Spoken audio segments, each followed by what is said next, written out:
Hey everyone, it's Profeta here again, but this time I'm not going to do a review of a specific game. I'm going to discuss a topic that will interest many of you anyways, and that is when to attack, when not to attack, and why some matches may go into a stall. So why I decided to discuss this topic? Because a fairly new user to Advanced Wars by Web posted on Discord in the strategy channel an image of this match, my match in Global League against Sarastro. So they wondered why we were not attacking each other, why units are moving as they said, something like dancing on the map and not doing anything. But in reality, there is a reason why I haven't attacked yet. I'm not going to discuss that now because the match is ongoing, so I'm going to stop there with this match. But I am going to discuss why sometimes you may not want to attack, when you want to attack, and why some matches may go into something like what you are seeing right now. So I'm going to stop sharing this match with Sarastro because it's ongoing and it's not very good ethically to discuss an ongoing match. So before continuing on the topic at hand, I have to explain something very basic that many of you may know, but it doesn't hurt to discuss it a little bit, and that is free attacks. So what are free attacks? For example here, so this is a live match with live time settings. That means that we are playing with a 5 minutes starting time and 2 minutes of increment per turn. So as you can see, we have very little time to think and plan ahead, so many mistakes may happen in live match. That is something that occurs. So don't surprise yourself if in some of the live matches that I'm going to use as example, you see many mistakes. So moving on to the Rishi unit turn. So Rishi actually puts a tank in a city, so he's denying me the possibility of capturing that property that belongs to me, apparently, because it's closer to my base. Yeah, pretty much belongs to me, so I need to capture it. But well, he's putting there a tank, so he's actually denying me that. But the thing is that that tank is not covered by any other unit that can counter my tanks. So I have a choice. I could actually ignore that tank and group my units and move them closer to that position, or I could attack. And I am going with the latter because I don't want that tank to go unpunished for stopping me from capturing that city. So I go for a 7-6 exchange in my favor, which is not a lot, because pretty much from the same city he can counter my tank and do some damage and still deny the capture. But Rishi actually goes for the attack out of the city, which is something that, as I have said, in live matches you can see those kind of mistakes, so I'm not going to discuss much about it. But basically that's a free attack. A free attack is an attack that you can actually do on a unit that doesn't get countered by another unit, or by the same unit, in a way that it actually destroys your unit or put you in a very bad situation. So this counterattack is a normal one. I still consider it that my attack was free, but I am going to give you an even better example of a free attack. So here I destroy Rishi's tank, which is not a free attack because now that battlecopter can counterattack by attacking my own tank. But you can see here there is a free attack. I can attack this infantry with no punishment at all because the anti-air is far away from that infantry, it's not covering it, so I am pretty much safe with doing that attack. And Rishi can do the same, and Rishi can do it on a tank, which is going to hurt me a lot more. So here, Rishi has a free attack on my tank and deploys another helicopter. But in reality, this was a kind of a trap that I set Rishi, because okay, you can attack my tank, but I am going to finish capturing that city, which is something that I wanted to do, and I can just retreat my tank to safety and start healing it. And now my entire doesn't fear any units that Rishi has here in the north, because Rishi hasn't deployed any tank there. So I can push with my entiers. I'm going to deploy two, one to actually push there and one to defend these capturing infantry. But that's basically much the thing about it, free attacks. So I'm not going to discuss this game further, because I may leave that for another video. But as I have said, that's about free attacks. Okay, so I'm going to discuss now the first kind of situation in which you want to attack. First of all, I'm sorry about if the map seems, if the units are so small. It's the map, I can't do something about it. If I want to show the entire map, I have to do some zoom out, so sorry about that. But I hope you can see it anyways. So, as I said, I'm going to show you the first example of a situation in which you want to attack, and that's when you have a superior force against your opponent, and your opponent counterattack will not be as good as your first attack. So let's see. So I want you to look at the north front. I separate this map in two fronts: the south front, which is this, and the north front, which is this. You actually want to winning one of the two and not losing the other, at least, because both fronts have HQs. So if one of them is captured, the game ends, because the capture of one of both HQs, it's the condition to win the game. So looking at the north front, in the upper section here in the vicinity of my opponent's airport, look at the position and see that I have an advantage there. So I have more infantry, I have an artillery in a choke position. Look at the choke points of the map. So even if my opponent has a tank, it can't do much if I use my infantry wisely. So let's see. I begin attacking my opponent's infantry to wipe it out and not letting my opponent to capture that infantry. So I wipe out some more of his infantry so that Thomas doesn't have much infantry to use as wall. And doing some count there, I destroyed 3 infantry and they damaged one of them. I did some cheap damage on the artillery too, but basically that will only drain some of Thomas' funds, which is not bad anyways, because I didn't have a better use for that tank. So the rest of the map doesn't matter for now. I'm going to discuss the south front because it will be relevant to this discussion, but for now I'm going to just skip to Thomas' turn.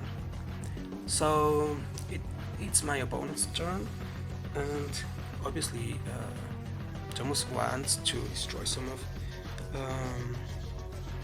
my attacking units. He destroys one of my infantry in the north front, in the upper section, but there's nothing much that they can do. So destroy another of my infantry, a second one, and as you can see, that counterattack was not better than my attack. So that's one of the best situations in which you want to attack. But it's not only because I destroyed more units than my opponent, it's because of the positioning of my units for my next turn. So I have my Super CO power there waiting for me to use it, and I am going to use it now. So look at what is going to happen in North Front in the same section that we have been discussing, this section, the North. And look, I'm going to activate Cole's Super CO power. So I'm destroying one of his infantries, second infantry, the artillery is going down, which is a lot for me, and I am going to start capturing two properties, one a city and the airport, which is huge for me. So this is another example of a superior force attacking an inferior one. But there is more to discuss in this game. So pretty much the North Front is won by me. So now we are going to discuss the South Front too. Look at the formation that I am setting up. I'm trying to set up a wall that my opponent can't trespass. And let's see what Thomas does. So Thomas is probably a bit desperate here because they want to put some pressure on me. So they put its units in a bad situation. Uses CO power, but it's not going to do much. Takes one of my infantries, my helicopter, do some damage to my tank and my APC in the north. But what? Deleted the artillery. Okay, but it's not going to be enough in the north front. So in the south front, look at the south front. The south front, it's going to be more interesting, I guess. So look, so destroys one of my tanks, and no, destroyed two of my tanks. I had two tanks there. No, one tank, only one infantry, and practically destroys or pretty much cripples my artillery. So that's one artillery, one tank, and one infantry. Two infantries now, with the destruction of that 1 HP one. But it's not a good attack because I am going to punish all of the vehicles that my opponent has just put in harm's way. So some more attacks, and this is it. I am going to start the counterattack. So I pretty much nullify the threat of the capture of my city. I take a shot at his mech with my infantry, which is good. Keep damaging some other units, and here it comes. So I destroy my opponent's battlecopter. I destroy one of their tanks, second tank, a third tank, and I pretty much crippled my opponent's medium tank. So it's a counterattack that is much better than the attack. So as I said, it's a situation in which you may not want to attack. So even at the north front, I am going to repel my opponent's attack too. So I have destroyed the entire, I have pretty much destroyed that tank. The battlecopter is crippled a lot, and taken out that infantry, so it's not a threat anymore to the capture of my city. I put my tank in a way that I not only attack the infantry but also protect my city. So destroy another tank. So as I said, you don't want to attack to a superior force, both in terms of unit count and in positioning. So that's it about it. And here my opponent pretty much is done for, so he resigns, and that's about it. But that's an example of when you want to attack and when you don't want to attack. So we are advancing into a more complex situation in which you start conflict, you attack, your opponent answers with a better attack, with a greater counterattack, but you have the possibility to do an even greater counterattack to that counterattack of your opponent. So what does that mean? I'm going to explain it right away. So here I am fighting a true boss, which is a highly skilled player, very highly skilled player. So, and also I am in a bit of a disadvantage in the SCOP matchup. I am Hawk against a Sasha, which is regarded to be in Sasha's favor. Although I have to say that this map probably favors Hawk a little more, because there is more income, the map is a bit bigger, so there is less pressure for early harassment by Sasha due to her day-to-day abilities. But in any case, it may, if that applies, it may only even the matchup a bit. So let's say that it's an even matchup here. So we are in a position in which we are pretty much with the same amount of properties, I believe, but true boss is starting to capture that city, so I have some options. I could just retreat my units, but that is going to give Sasha a lot of terrain, as you can see, because now Sasha can reinforce this whole section with all available tanks. So Sasha has 6 tanks against my 4. So probably retreating here would be a bad idea. So what I am going to do, I am going to focus my forces on the center in this turn so that these 2 tanks don't have a vehicle to attack. So it's more of a 4 tanks against 4 tanks and artillery than 6 to 4 tanks attack, or 4 to 6 in this case. So I don't want to let Sasha have that extra city, so I'm going in. But look at the attack. So I did some maths here. I actually pretty much destroyed that artillery. It's very crippled. I take a shot at a tank, but Sasha has 3 tanks here. So I may be in trouble, and a medium tank is coming, and I have none of my own. So, and I attack this infantry, but look also at the position of my infantry in the south. So this is relevant, although not for the topic, but for the state of the match, because now I'm giving a true boss a choice.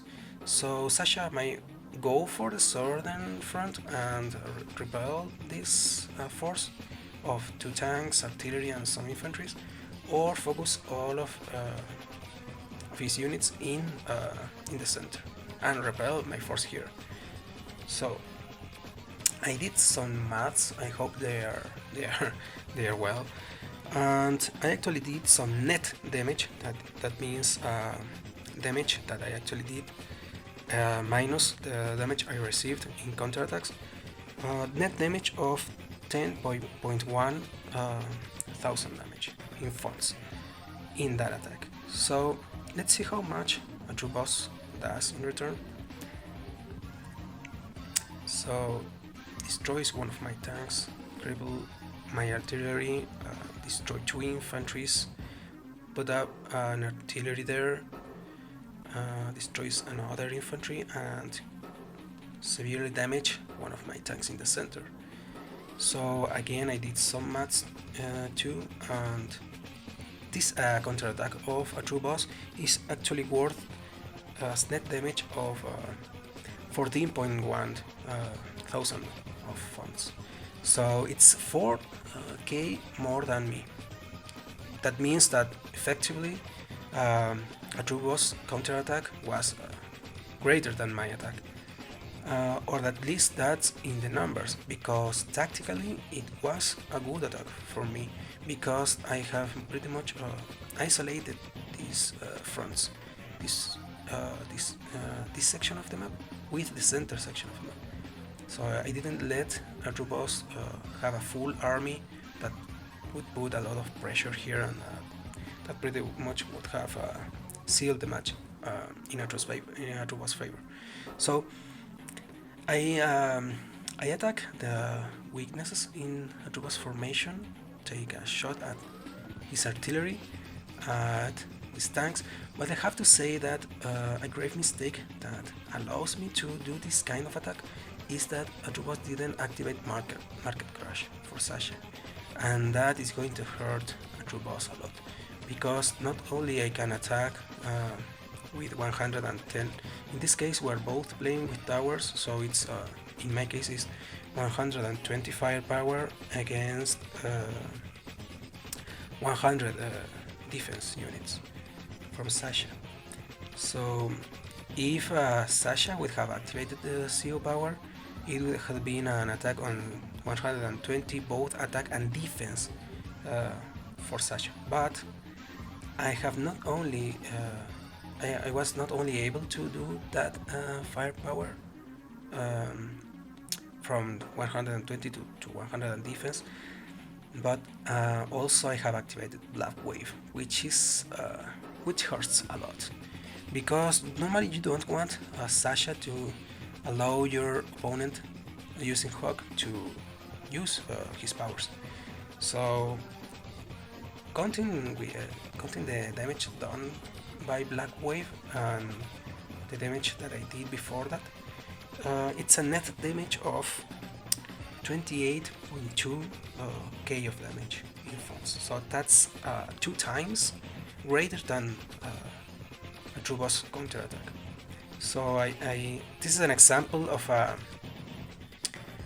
an attack that was initiated that led to a better counterattack from my opponent, but in the end led to a even greater counterattack from the one who initiated the first attack. We could name it something like chain attacks or link attacks or whatever you may want to call it. You have to make a decision now. So imagine you are a true boss. So what you would do? You would keep on the pressure. You would go with your units and attack mine. Even though I am sitting on cities, there's a medium tank here reinforcing this position. No, obviously no. You don't want to do that because you are going to lose your units. So true boss wisely just attacks what he can, but he regroups his units. So that's a good idea, and that's another tip that you can get from this video, that when there's a position in which you're pretty much losing the conflict, you want to stop it and retreat, regroup, and regroup with your reinforcements. Of course, a good opponent will put some pressure on that, and for example, they may go into threatening to capture some of your cities, but well, that's about it. Obviously, this game is not so easy as it seems, so it will depend on the state of the match, but at least you may know that if you're losing a conflict and you can retreat, do it. It's better than to keep losing your units to your opponent. So we will advance to another example of when you want to attack. So I am here in another lift match, this time against Winnie Hut, and it's a Kindle Mirror. So in Kindle Mirrors, cities are like very special tile. You want to sit on them, but you actually don't want to sit on them also. And that will depend on the state of the match. If you have Urban Blight, you want your opponent to have units on cities. If your opponent has Urban Blight online, you don't want to have units in cities. So this is a kind of a evenish position, although I think I am losing. Look at the unit count, or let's say we are even because I have one more city. No, it's actually 2,000 funds of income advantage. It's worth one of my cities, but it's actually worth of 2 neutral properties. So, well, let's say we're even. But look at the positions of the unit. So here is an infantry that is threatening to capture one of my cities, and actually I don't want that. I want to take out that infantry as soon as possible. But it seems like Winnipeg is controlling the center, so my army is pretty much shattered in a northern front, and in a southern front. So let's see how I deal with this. I start capturing 2 of Winnipeg cities. So this attack, it's not a big attack. It's not like I destroyed many of my opponent's units. So I destroy 4 infantries. No, I attack 4 infantries. So it's not much. I only kill 1 infantry. As I have said, it's not a big attack. So why do I attack? Because I am threatening to capture 2 of Winnipeg cities. So it's not only that I attack some of the units of my opponent, but I also put some threats that my opponent needs to answer, and fast. So he answers by attacking the capping units. So I am actually not going to be able to capture any of those 2 cities, but that was not my intention. I knew it wasn't possible. But look at this. Now my opponent is exposing his tanks to my counterattack. And look at the CO meter. It's not only that I am going to attack my opponent's tanks, I am going to do it with Urban Blight online. So look at this. I'm going to do some attacks to charge enough CO meter for Urban Blight, and boom, let's go. It's counterattack time. So it's 1 tank down, it's 2 tanks down, it's 3 tanks now. I go for an infantry there. It's 4 tanks down. Bye bye recon, bye bye infantry. I start capturing the city, and it's another infantry down and another tank that I can destroy. So if you count it right, it's 5 tanks that I am able to kill. 5 tanks from an attack that initially didn't destroy anything.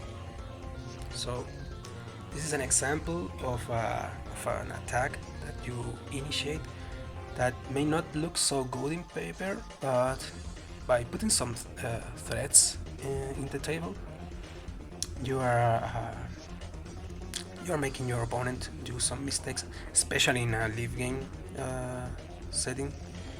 In asynchronous, probably it's harder to do something like this because your opponent might love their turn to avoid this kind of counterattacks. So it's another good example of when you want to attack, when you can put some threats in your opponent's position. So basically, well, my opponent counterattack, and I'm not going to go into detail now because I'm going to just show you the end of the match.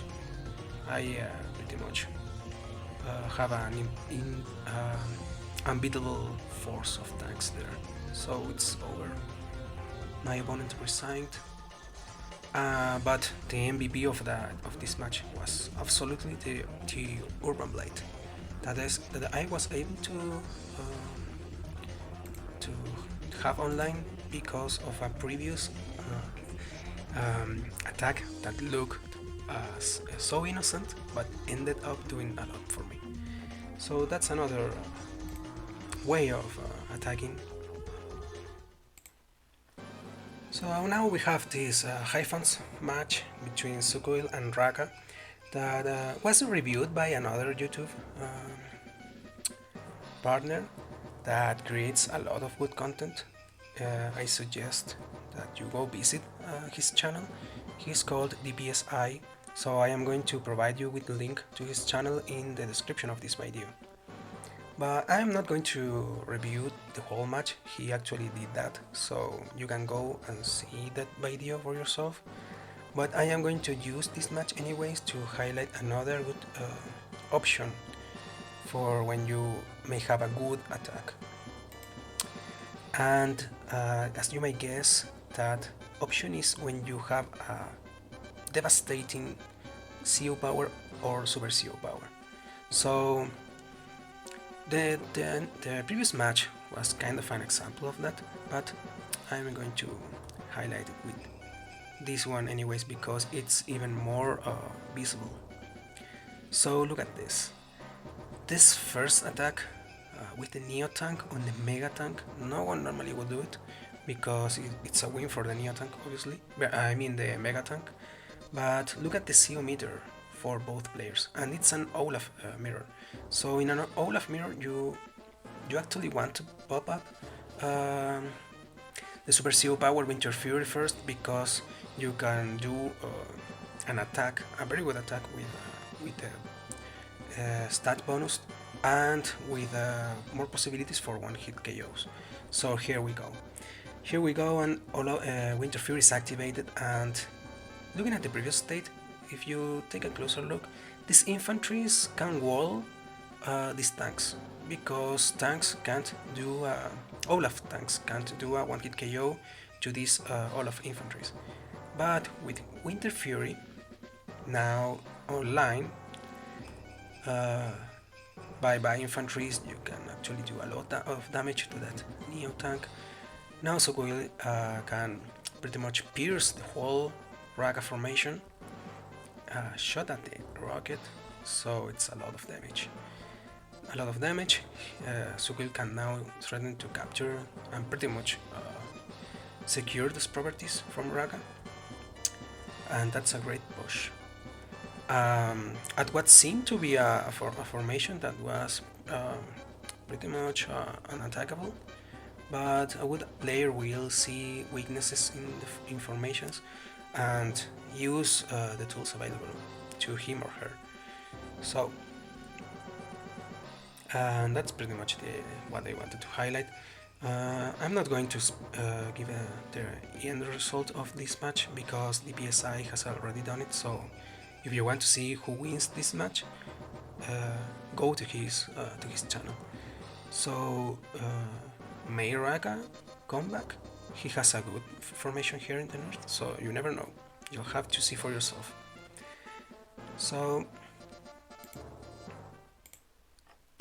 now we have arrived to one of the most glorious matches that at least I have witnessed in Advance Wars by Web. Since the topic is an attack that may activate a devastating tool such as a CO power or a Super CO power, you may guess what is going to happen now. But this match, it is not a spoiler since this match is a bit old and it has been reviewed by Voice of Akasha, who is arguably the best, the greatest player of all time in Advance Wars by Web. So I am going to give you a link to his Twitch channel too, so you can see watch in detail the full analysis of this entire match. I am just going to highlight the last turn of this match, and I am just not going to discuss anything. Just look at the state of the board.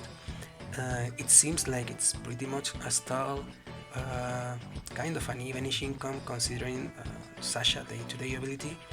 The unit value is actually better for Sasha, but I'm just going to relax, sit back, and let you watch what happens now.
And that's it, guys, exactly as you witnessed.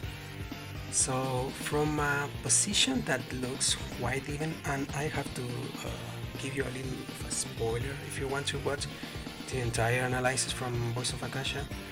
Eagle was in a pretty bad position in many moments of the match. So the Deadly Shadow had a pretty big advantage at some point, but somehow the match went on to a stall. I insist I'm not going to do an analysis of the match. A much better player than me has already done that. But you just have witnessed that even in a super stylish position, or what looks to be a super stylish position, you can find a way. And if you are Eagle, for example, you have such a great tool in such a powerful super seal power, you can actually break through anyways. So that's another way in which you want to attack, even if you what seems to be a not good attack at first. If it lets you activate a devastating tool such as a super seal power, it will be a favorable attack anyways. So I am going to continue on with a few counter examples to what we have discussed now. So we have here an anti-mirror between me and Pops of Seatown. This match is a bit old, so I don't have a replay with turn by move available, so I'm sorry about that, but the match is illustrious in a way, so I'm going to showcase it anyway. So if you look at the position here in the south, it seems like I am forming a wall here, and Pops of Seatown is doing the same. Has two artilleries, I have only one, and I have more tanks, but Pops of Seatown has two helicopters, and I only have one anti-air in this turn. So a second one is coming, but if Pops of Seatown decides to attack and with both battlecopters, I will be able to counter only one of them right now. So one thing that is in my advantage here in this match is that I have a one tower advantage, and we are even in income, so that means I have more ways to attack than Pops of Seatown. But let's see what happens here. So I move my units in a way that I basically open up my information, because I see that my opponent has more vehicles to attack me with, so I retreat. And my opponent goes for the attack, which is a not very good attack, because she destroys my infantry in the mountain and attacks my infantry here, but I have now the mountain for me, for one of my infantries to climb and attack one of these infantries. And look at this. So I make an attack in which I destroy two infantries, a tank, I damage her artillery, and I am in a good position here, as you can see. So now I have 4 tanks against 2, this artillery is pretty much done for, and now I have my 2 anti-airs here to stop these battlecopters. So that first attack that Pops of Seatown did, it's not a good attack, because my counterattack is better, with more vehicles and better positioning of my units. So this is a counterexample of when you don't want to attack. So you have to look carefully at the formation of your opponent and see if it's actually going to be a good attack. So my opponent insisted on the position, which ended up being even more bad for her, because one of my tanks gets destroyed, and 2 of my infantries get damaged, but that's pretty much about it. And now I can destroy 2 of her tanks and damage a third, and again I am in a good position here. Look at this. So now the battlecopters are gone, so it's less vehicles or units with which she can attack me. So I have now 3 tanks and an artillery in a position that is not attackable, and 2 anti-airs. So from a bad attack from my opponent, I actually managed to do a good counterattack. So that's another counterexample of when you don't want to attack. You don't want to attack a superior force and a force that is better positioned. So I am going to give you one last example of last counterexample of what I am talking about. So we are in day 16 in this Jake mirror match, which is in this case is a leaf match. So as I have said, mistakes are going to be more frequent than in asynchronous matches. So it's my opponent's turn, and we both have the possibility to activate our Super CO power. And my opponent is losing the match badly, I think, because of, look at the unit count, the income advantage that I have, and unit value too, I have the advantage. But my opponent is winning on the time, on the clock, that he has more time than me, and that in a league match it's huge, because the player that has less time has to do his movements and attacks in much less time, and that is prone to more mistakes. So now my opponent decides to activate the Super CO power, but look at the position. So this position is pretty much lost for my opponent, but look at the Western Front. Would you attack or would you not attack? So attacking here, it's a very human decision, because, well, let's do it, why not? And also I have to say this was a practice match, it was not a serious or tournament match, so we were having some fun, but anyways, we can discuss anyways the topic, because it's a good example of when not to attack. Because look at this. Now this attack is pretty much stopped here, so these tanks can't go on to attack my artilleries, because this choke point is a non-attackable position. My opponent can't pass there, so my opponent decides to attack some of my units here, but it's not enough. I have some artilleries here, I have battlecopters, and because I have battlecopters, and these battlecopters can either go north or to the center, my opponent splits his entire coverage, so that ends up being good for me, as you will see in the next turn. So look now at this counterattack from me. I too activate the Jake's Super CO power to get some firepower bonuses. So I punish the infantry, the artillery, the tank. That entire is pretty much useless now, because now it has to face these tanks and doesn't have any battlecopter to battle against.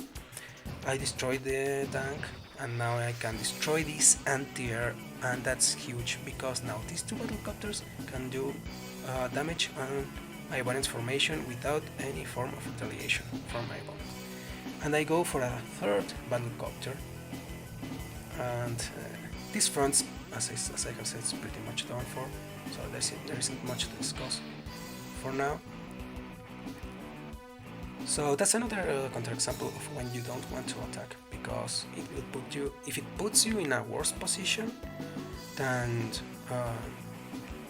your previous one, then it's better to actually maintain your position, try to amass units on other sides of the map, or try to amass units on your winning side of the map, if depending on how the map is defended. In this map, probably it is very easy way. There are very easy ways to defend this side of the map. In my case, in my opponent's case, is this front. because of the mountains, the choke points, and whatever. You'll have to see the match for yourself. You'll have to analyze the map and the state of the board. But this is another counterexample of when you don't want to attack an inferior force against a superior force, both in terms of units and positioning of the units. It's not a good idea to initiate conflict there.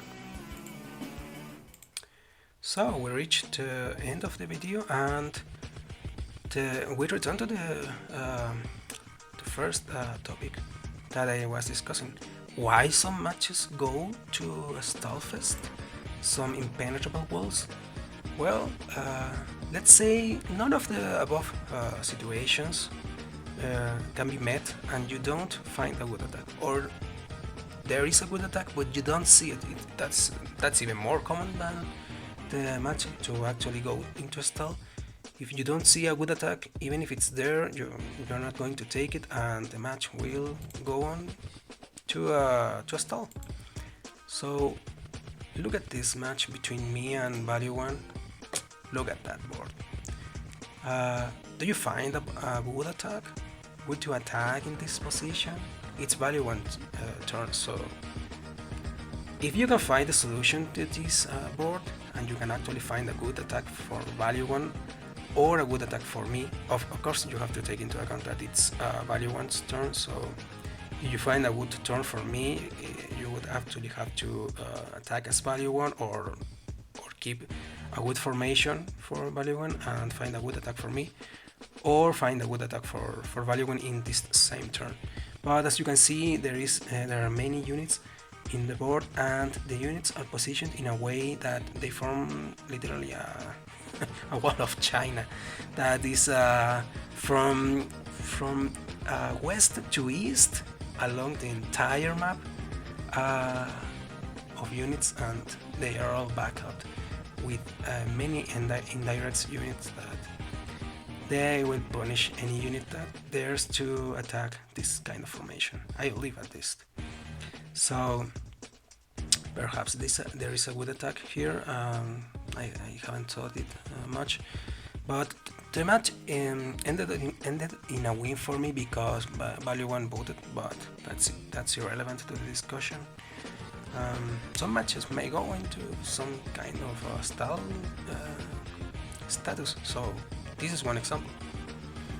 And I am going to show you another example that is kind of a stall, but it's not actually stall. So let's see. So we have me here again facing this time Sonja the Superior, also known in Discord as Master of Math, one of the greatest players in the server. And well, this map seems like it shouldn't stall because there are it is a high funds match, so there should be a variety of options available. But look at the end state of the match.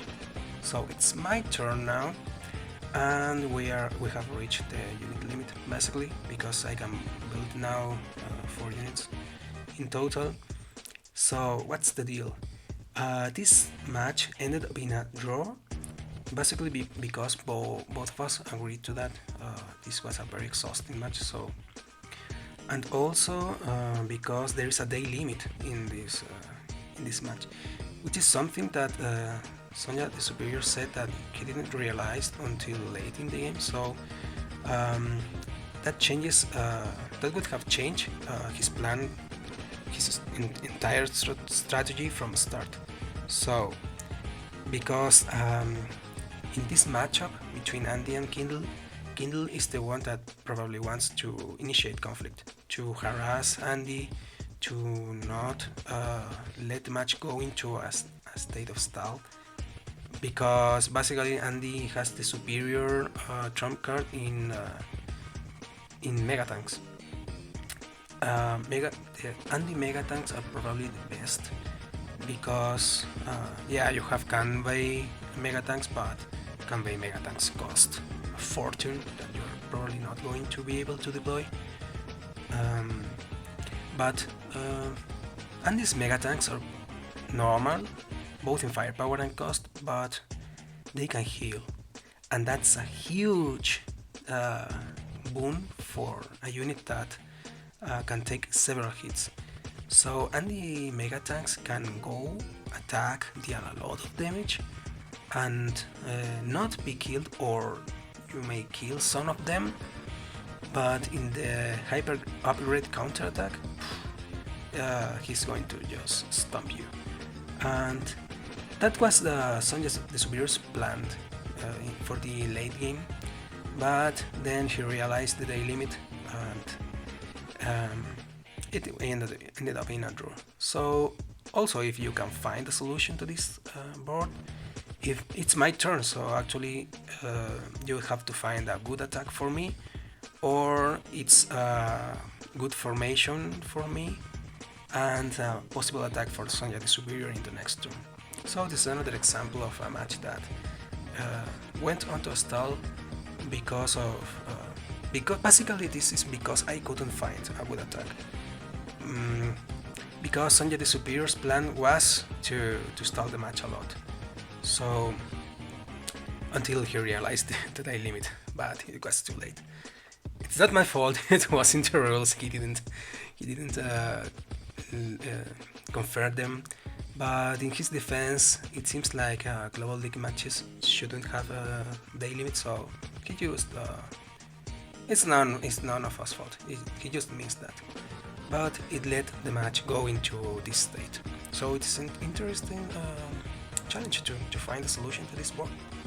And as you can see, there are matches that can go this way, and well, you have to, if you don't want the match to go this way, you have to be very aggressive from early, but also taking into account what we discussed before, you should attack in a way that puts you into a favorable position. So if you yeet, there is a kind of a meme in the Discord of Advanced Warfare Web in which you yeet units at your opponent. So you just give units for free to your opponents, and your opponent will just wipe you out from the face of the earth. So you actually don't want to do that. You want to position yourself better in the map and go for attacks that give you the advantage. So that's about it. If you have some interesting things that you want to discuss with me, do write them in the comment section so we can debate them. I am sure that there are some tactics that I may have missed that if you know about, well, share them with all of us so we can all learn. And thank you for watching. I hope to see you again soon in another video. Thanks.